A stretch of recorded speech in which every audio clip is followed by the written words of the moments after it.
Good morning. I call this meeting of the Senate Committee on Agriculture, Nutrition, and Forestry to order.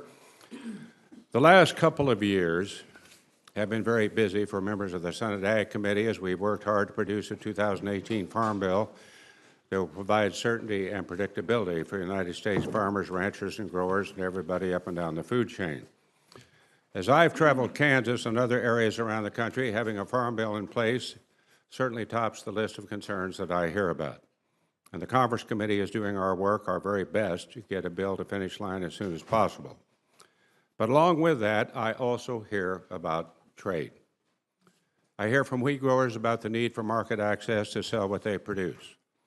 I hear from beef producers about barriers to trade that are preventing their product from entering an export market.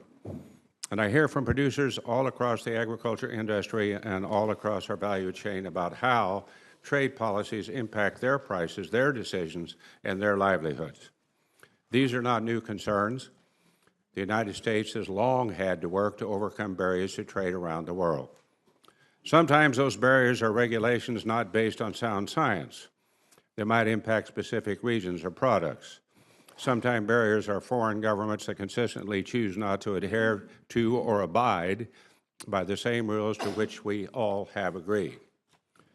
We need to hold our trading partners accountable, but I am concerned that some of the trade actions we have seen in recent years are causing uncertainty and unpredictability for the agriculture industry. On top of already low prices, the agriculture sector has seen immediate negative impacts as a result of retaliatory trade actions. As time goes on without resolution, the concern of losing long-term market access only grows.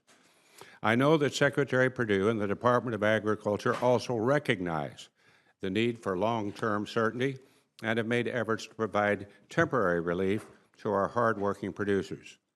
For years, the United States has worked to establish itself as a reliable supplier around the world through domestic agriculture policies like the Farm Bill and through strong international trade policies.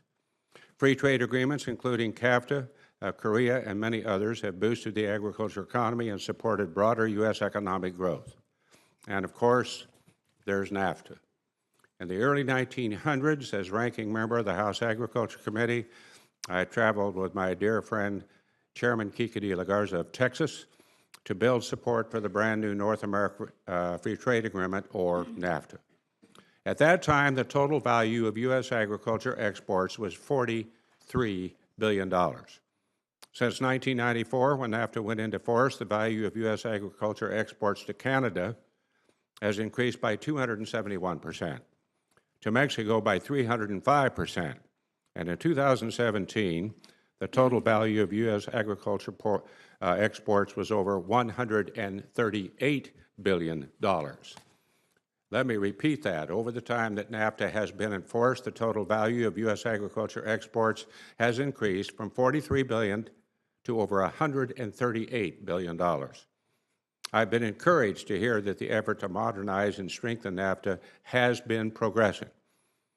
The announcement a couple of weeks ago that the U.S. and Mexico have reached an agreement that will preserve the trading relationship the agriculture industry already enjoys was certainly very welcome news, the light at the end of the tunnel, if you will. I know that our team at the Office of U.S. Trade Representative is working hard, even as we speak, to bring our friends from Canada into the agreement as well. I hope that we hear news on a strong NAFTA agreement very soon.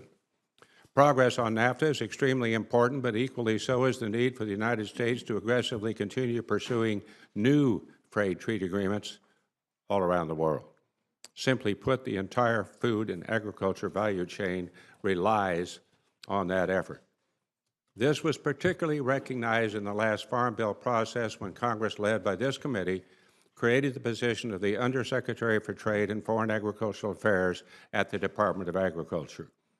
I thank Secretary Perdue for implementing this new position, and Undersecretary McKinney, thank you so much for your willingness to lead these efforts and for joining us today.